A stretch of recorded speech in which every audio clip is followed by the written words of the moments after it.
هلا حبايبي، شلونكم؟ اليوم راح اسوي لكم كيكة نوتيلا كل سهلة وراح تعجبكم.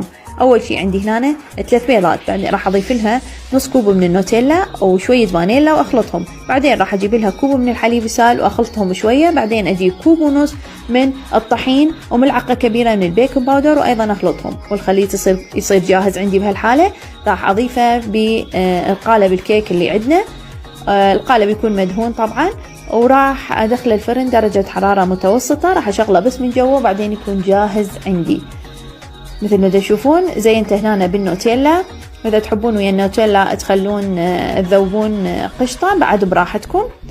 يصير الطعم خنفشاري والكيكة هشة وتخبل. شفتوا السهولة اللي هي بيها؟ يابات موت خنفشارية.